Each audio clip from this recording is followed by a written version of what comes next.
In this video, I'm going to teach you how to analyze the game.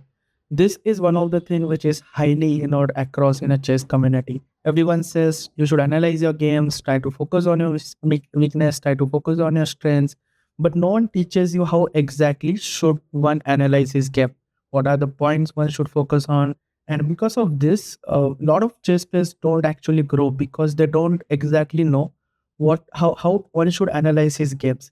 So in this videos, there would be two parts. So I will be focusing on exactly what are the different ways in which I analyze the game, what are the points I focus on. So there are two parts. As I said, the first part is going to be me playing the game actually. So I recently played a rapid tournament, and in that tournament I have recorded myself playing a game. So I will be telling you what were my emotions during the game, what I was thinking during the game. And in the second part, I would be analyzing the game and what are the different ways, what are the different practical ways in which one should analyze the game, what are the points one should focus on. So probably one of the most important videos on my channel. So please pay attention and hope you all enjoy. Is the game, and this is the game I played against Nirgun Keval in a rapid tournament. So guys, if you are just watching, please like and subscribe because this really helps me and motivates me to keep uploading videos like this. So I started the game with d4. This is going to be part 1 again. In part 2 I will analyze the game with the help of chess-based software, and I will show you how to do it. I really thought it would be very nice if I showed you the game, my emotions during the game, and then I analyze the game to show you exactly how to be done. Because again, emotion plays a very important part whenever we are analyzing the game. So this we are going to consider. So here I'm already playing the main moves: d6, bishop e2, castle, bishop e3, and we already have the very famous king's Indian defense at our board, and my opponent played here a5.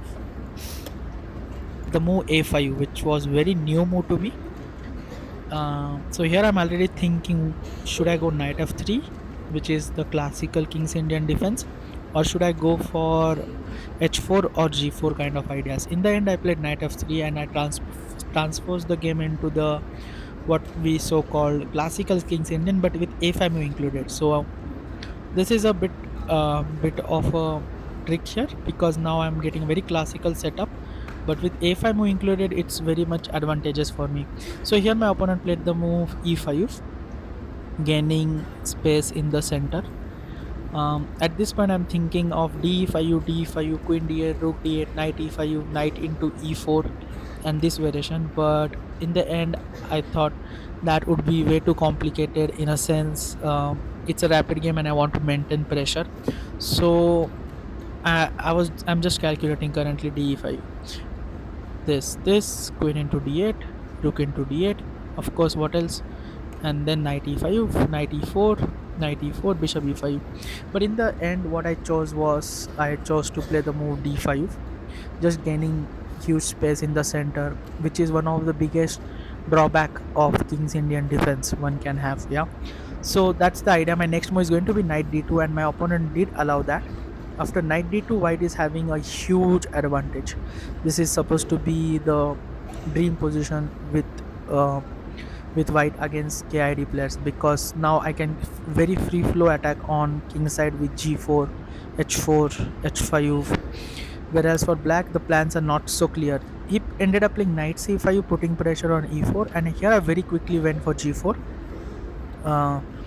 Because again if I somehow get the move h4 and h5, the position is almost dead lost for black. So he has to react very quickly. That's the thing, and I was here pretty happy with my position, and I thought this is routine work. I just need to push the h4 h5, and the position is going to play for itself, and it's going to be very easy game at this point. That being said, also at this point I was thinking whether should I have begun the game move with h4, but I didn't want it to start with h4 because black himself can play h5. So I started with g4, and my opponent here went knight e8. The idea is to play basically f5 and try to get some space and something going on king side, and to stop that I played g5. Now that I see about this move, I kind of regret it regret it. Best would have been just to play h4, or best to play rook g1 and allow black to play f5. But yeah, g5 was basically, we can say, lot of squares in the position, and therefore I'm thinking what exactly can be done. Because yes, so after g5 my opponent's thinking, and here he played the move f5. And after f5, of course the idea was to do n pass, and so I captured it back with pawn takes. And here I was expecting knight takes, but here my opponent played bishop into f6, which was a new thing. But his idea is very clear. He wants to play bishop g5 here and exchange one of his bad bishop, which we call it in King's Indian, to one of my very good bishop on e3. So that's his main idea, and I'm thinking here, how should I stop the move bishop g5? There are pretty much two ways. One is h4, rook g1, and knight f3.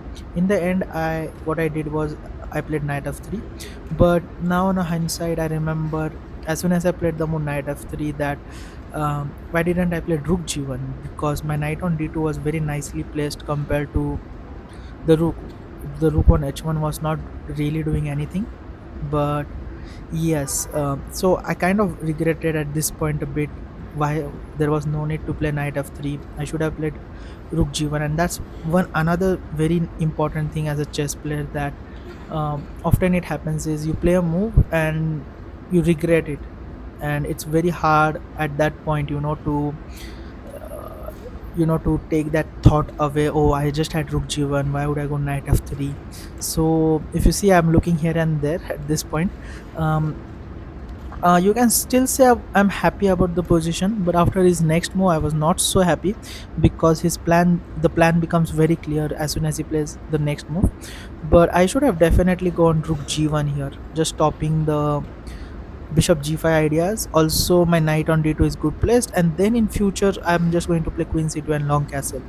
But here after knight f3, black, here he played a very nice move, knight g7. And now you understand why knight was not very nicely placed on f3, rather it was very good placed on d2, because knight on f3 blocks this bishop's diagonal. And here now I am already in a bit of a trouble, because if I move my knight anywhere, he's going to play bishop to g5 and exchange his very bad bishop to my very good bishop.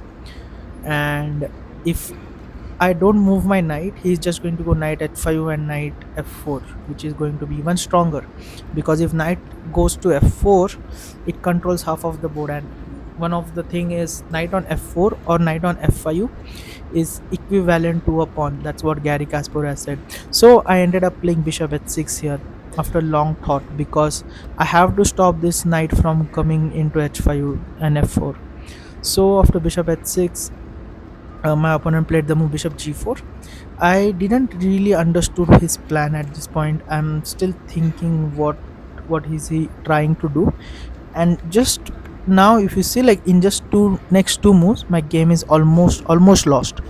Because you will see, this sneaky move has such a huge like problem. It created such a huge problem for my overall game. Here I very casually, now since as you remember, rook g1 was one thing which I was thinking of in the previous thought, and it did affected my decision here, and I played rook g1. And this is what I am talking about. This kind of things in analyzing the game is not really taken into consideration for players. So I wanted to show you the exact ways in which the game should be analyzed, the thought, what you're thinking, and everything should be put in. So here after rook g1, I took back and bishop h4. And here, as I remember, after the move bishop h4, first and foremost, I'm just dead lost here, because his move is going to be, no matter what, his next move is going to be queen f6, attack my bishop. And if the bishop moves, he takes on f2. And if it takes on f2, it's game over. And how do I stop it, guys? How do I stop that thing from happening? uh First and foremost, I here I'm already shocked. If you see my emotion, I'm already in very deep focus now, and there is simply no way. Right out of the opening, the game has turned in such a huge degree that I have literally no ways in which I can defend the f3 bishop or the f2 pawn. So here I spent lot of time, so I'm going to show you all the variation, everything that I calculated at this point of time.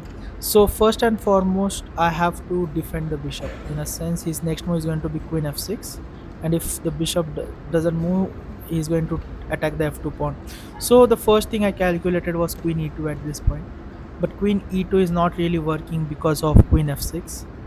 And how do I defend this? If the bishop moves, he's just going to take here and it's game over.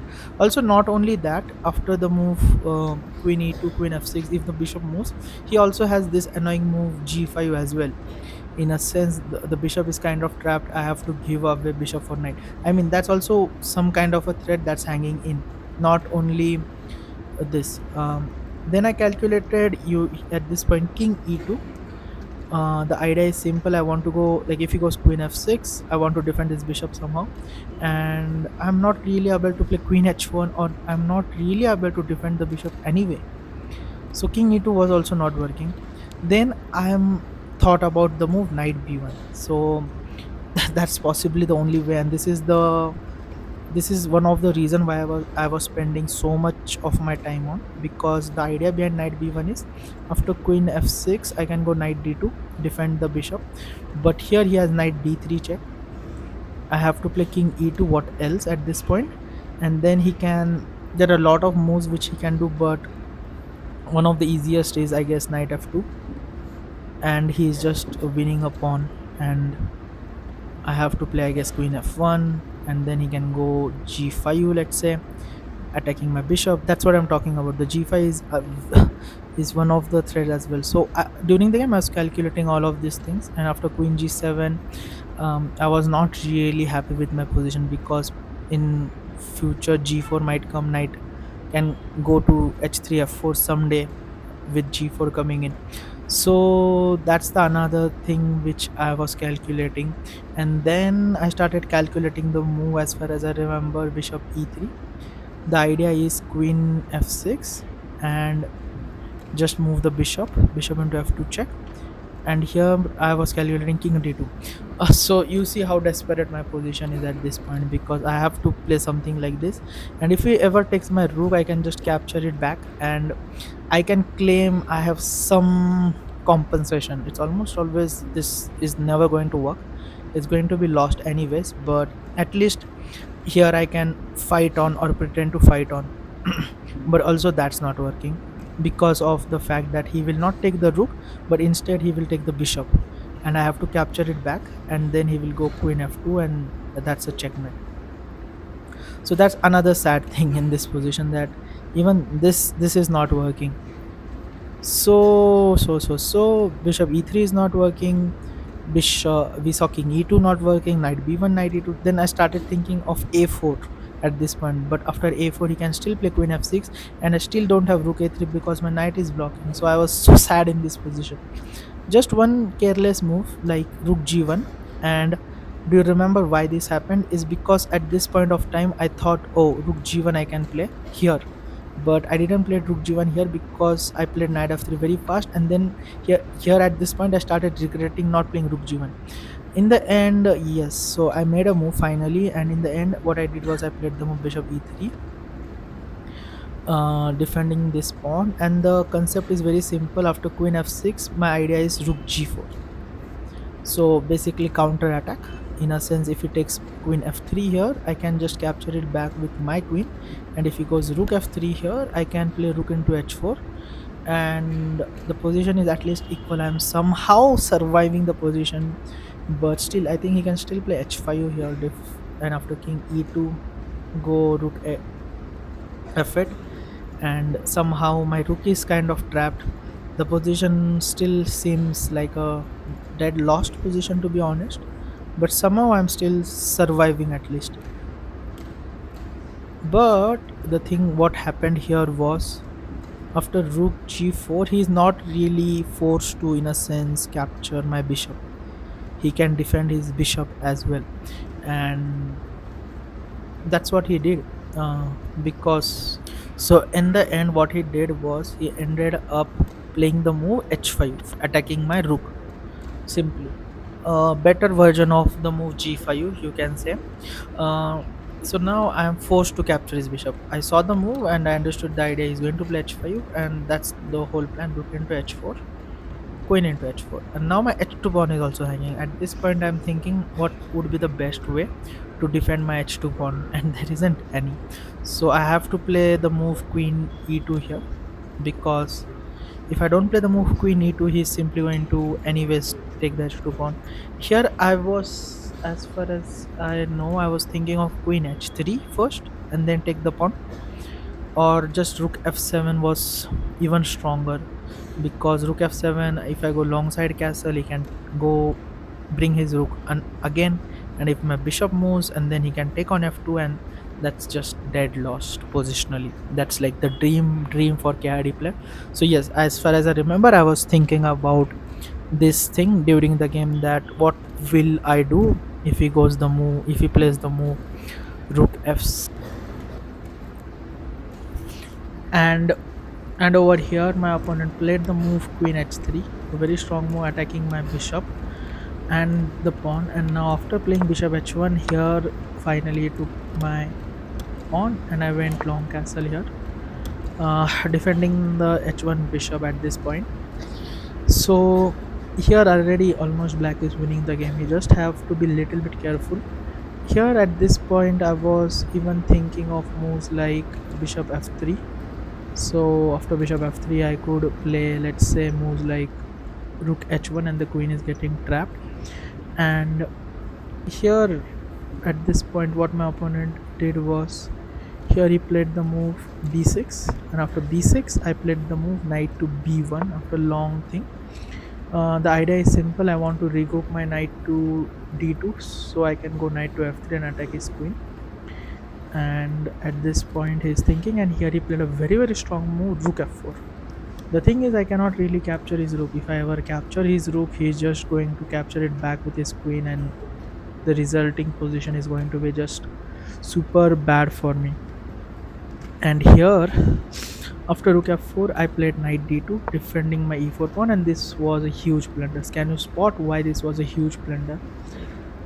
It's already black to play and win. I completely missed this move, honestly speaking. After what, the game is almost over. After this move, it's just over. Uh, Usually, it doesn't really happen, but this is one of the times which happens, and it's always very it's always very easy in chess that if you have a bad position, the tactics always works for your opponent, and this is exactly what has happened over here. I He played rook f2, bishop f2, and queen f2. The point is I cannot really capture queen f2 because of knight d3 check, but I have to do it anyways. And here uh, I played rook g1. I was planning to play rook f1 attacking the knight, but anyways I thought he's going to take my bishop. But here if you see, I'm already very demotivated. I'm just looking towards the kid at this point. um, yeah, the feeling is super bad, because if you're losing a game with white, it's not always a good sign. Here my opponent played rook f8, defending the knight, a very good technique. And the thing is, so I saved my bishop with bishop f3. He should have probably just taken my bishop, rook takes, and then go rook f8. But yeah, the position is so winning that it doesn't really matter at this point. And here I play, here king h7 is what happened, defending the pawn on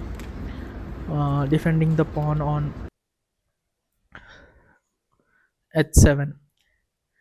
Here I played a3 again. So the point is to play b4. Here he played king h6, trying to go g5 g4. Since he has the pass pawns, he is going to try to push it, of course. So here at this point I'm thinking, what should I do? How do I create a counterplay? I'm planning somehow there has to be some way I could trap the knight on f2, but there isn't any way. Rook g2 is what I was thinking of, but he has knight h3 followed by knight f4, so that also doesn't work. In the end I ended up playing the move b4. He took, I took back, and g5. So his position is already super good, and He's just going to push the pawns. I played bishop e2 at this point, planning to go at least knight f3 and create some pressure on the g5 pawn. But even knight f3 is not possible here, because after knight f3 he can basically just capture my e4 pawn, but he stops it from happening. And here he plays the move, a strong move, g4. um, Now I have to create some kind of a play at this point. If I don't do it, I am going to be lost. So now I'm thinking of moves like b4, because if somehow I try to play c5, sorry, not b4, c5, he takes back, I take back, he takes back, and I can go knight c4. But even after knight c4 he can take my e4 pawn, but I still went with c5. I'm trying to create some counterplay, some annoying things for my opponent, because of course you shouldn't give up. I'm still hoping he mess up somewhere, but yeah, he plays rook f4, which is again a very strong move, because he is not really giving me any counterplay of some any sorts. I played bishop d3 over here, and here he starts pushing the h pawn, and now the position is basically playing on itself. I don't really have any concrete thing, because here he's just going to push his h pawn. Here, even if I would have resigned the game, it would have been fine.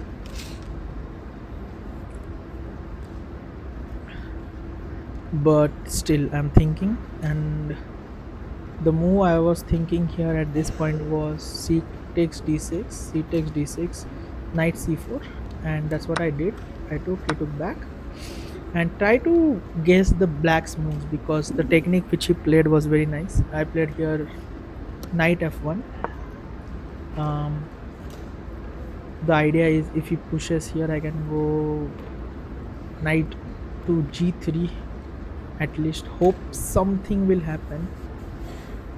But yes, I'm just thinking here. Yeah, I think I probably even blundered knight into e4, but what else? And he took the pawn, knight into e4, of course. I went here knight e3, attacking his g4 pawn. So he has just king g5 as well, or he can even push the pawn, or even go rook f2 check if he wishes to. Everything is winning at this point.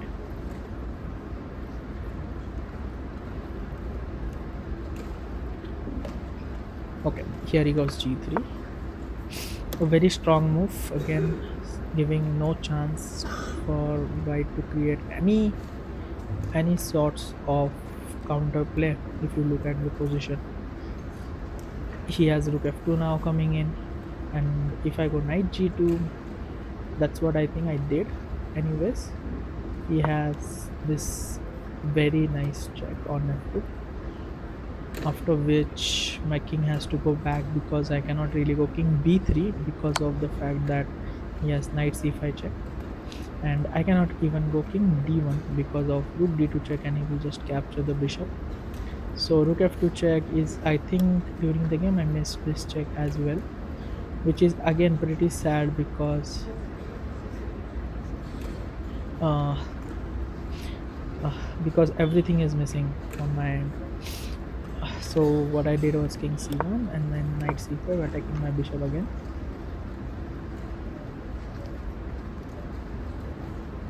And now I'm thinking what to do, and here I ended up playing knight e1, defending the b3 bishop. Here he went king g5, bringing another piece into the game. I went king d1, and yes, the position is hopeless, to be honest. I'm just playing the moves for sake of playing at this point.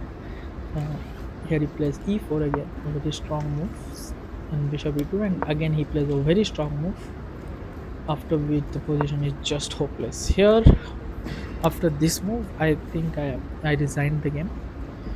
But yes, the winning and losing are going to be part of chess, so guys, remember this.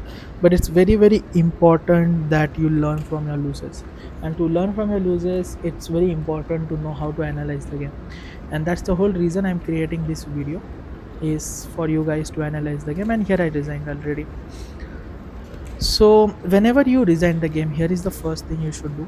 Don't get angry. Doesn't matter how you have lost the game. Control your emotions. Arrange the chessboard because that's a good habit. Even if you lose, if you win, try to always arrange the board. I always do it. And here I was very very upset because I lost to a much lower rated opposition. And always always always very very important thing is analyze the game with your opponent. So you can see I'm going to play the video for a bit longer. Even though I have lost, you will see I would analyze my games. I will try to see what he was thinking, what the mistake was, what was his opinion. So always do this with your opponent. If your opponent is a stronger player, it's even better.